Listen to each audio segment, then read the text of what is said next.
ஸ்லாங்கூர் சிர்டாங்கில் சாலை தடுப்பு சோதனையிலிருந்து தப்பியோடிய மூவரை காஜாங் வரை 25 கிலோமீட்டர் தூரத்திற்கு போலீஸ் துரத்திச் சென்றதில் அக்கும்பலின் கார் தடம் புரண்டது.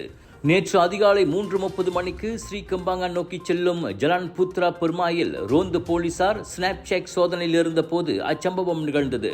ஆடவர்கள் பயணித்த ஹோண்டா சிவிக் காரை நிறுத்தச் சொன்ன போது கேட்காமல் ஸ்ரீகம்பாங்கா நோக்கி அது பறந்தது. போலீசாரும் விடாமல் காஜாங் சில்க் நெடுஞ்சாலைக்குள் நுழையும் ஜலான் ஸ்வாகாசே சாலை சந்திப்பு வரை துரத்திச் சென்றனர். அப்போது சந்தேக நபர்களின் கார் கட்டுப்பாட்டை இழந்து சாலை தடுப்பை மோதி நடுசாலையில் குப்புற கவிழ்ந்தது.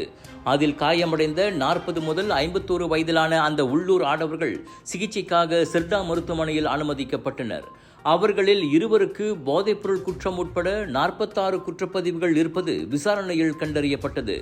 மற்றொருவரும் போதைப்பொருள் குற்றங்கள் தொடர்பில் தேடப்பட்டு வந்தவராவார். அவர்களின் காரை சோதனையிட்டதில் கஞ்சா, கொக்கைன் உள்ளிட்ட பல்வேறு போதைப் பொருட்கள் கைப்பற்றப்பட்டன. அதோடு இரும்பு கூறுகள் மற்றும் திருகுகள் அடங்கிய பிளாஸ்டிக்கில் சுற்றப்பட்ட ஒரு சாம்பல் நிற பொருளும் ஒரு கம்பி சுருளும் வீட்டில் தயாரிக்கப்பட்ட வெடிபொருள் என நம்பப்படும் ஒரு மோட்டார் சைக்கிள் பேட்டரியும் கண்டுபிடிக்கப்பட்டன. அம்மூவரும் மேல் விசாரணைக்காக காஜாங் போலீசாரிடம் ஒப்படைக்கப்பட்டனர்.